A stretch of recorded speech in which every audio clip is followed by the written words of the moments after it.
Hello, my name is Caroline Bargery and I'm the LIT Access Officer. First of all, I'd like to say a very, very big welcome to our new first years. We're delighted to have you here and the very best of luck in your studies at LIT. And also I'd like to welcome back our returning students. It'll be great to have you all back on campus again. So this presentation is about the 1916 bursary. In the last number of weeks, we've been getting a number of emails into the LIT Access service around the bursary and just some queries. So we thought we'd just do a little video for you today on how to answer some of those questions and actually, in fact, support you. So I'm joined here today by Rachel Keys, and Rachel Keys is Project Access Officer in the Access Service. Rachel is one of the administrators that supports the 1916 Bursary Fund, and therefore has been getting all the queries around the fund. So thank you very much, Rachel, for joining me today. And I know that you have a number of questions ready for me to go on the fund. Yeah, so we'll just start with the first one, which is, what is the 1916 Bursary Fund? Okay, so the 1916 fund was set up a number of years ago, and it's there since 2017, in fact, and it was introduced as part of the commemorations of 1916, and it was there to support and encourage participation in wider society and indeed education as being part of that. So it was brought in back then, and it's a fantastic scholarship bursary process, and that is available to students who qualify under certain criteria. Yeah, and just on that criteria, who can apply for the 1916 fund? Right. Well, the baseline is, and principally, you must qualify as being socioeconomically disadvantaged. That's the very first thing. And also then there are a number of target groups that were identified by the National Access Office a number of years ago. So you must also fit into one or more of those different target groups. Yeah, and would you be able to give us a small bit more information about who those target groups are? Yeah, I knew that was going to be a question actually on the target groups. So I actually have made a list of the target groups that were identified by the National Access Office.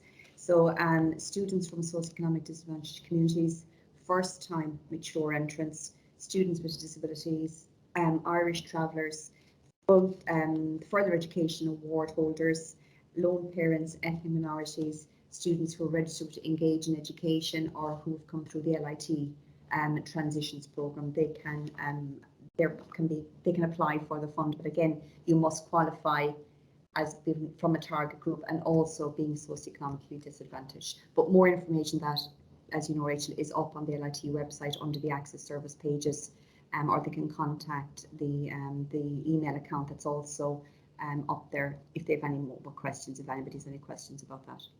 Perfect. And a query we get quite often is from students who are direct entrants into second year, but it's their first time in third level and it's their first time attending a course at LIT.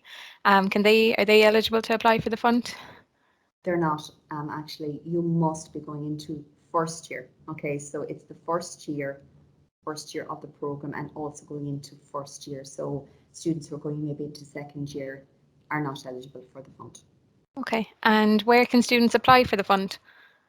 Right, so the LIT Access Service has its own webpage.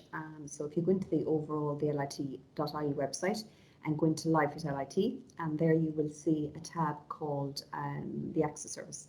So click on that, and then you'll be led to another big section on the services available through the Access Service, one of which is financial support. Click on that and then you'll be brought to 1916. There's a whole section there. So you apply there online. There's an application form and everything there for you with guidelines and FAQs. So go in there and apply there. Perfect. And what supporting documentation do students need to submit alongside their application? Okay, so the application form is a bit separate now to the supporting documentation. So the application form you apply for online, but then all the rest of the supporting documentation is actually emailed to us in the Access Service to support that. Okay, so with regards to supporting documentation, it depends on your own particular situation, and I won't go into all of the details about that in this video.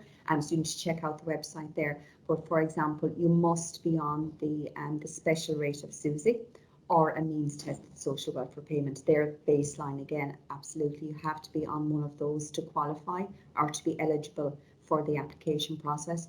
And also then it depends on what category or target group you actually fall into. You will have to supply documentation relating to that, to support that piece and to demonstrate that you actually fall into one of these target groups. Perfect. And for students who are still awaiting a decision on their SUSI, can they still apply anyway?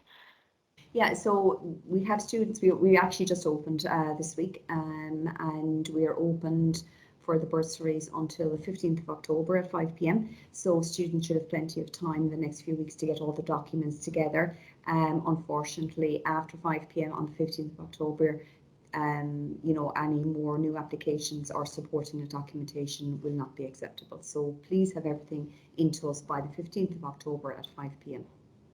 Perfect. And so students who submit supporting documents late, will they still be considered even if they have their application in? Perfect. No, they must actually. So it's okay, for example, to get your application in now because we're conscious that students are probably getting their documents ready and getting them together. So no, if you want to get your application in now, that's fine, but you must have your supporting documentation in by the 15th or your application forms will be deemed ineligible. Perfect. And how will those application forms be assessed?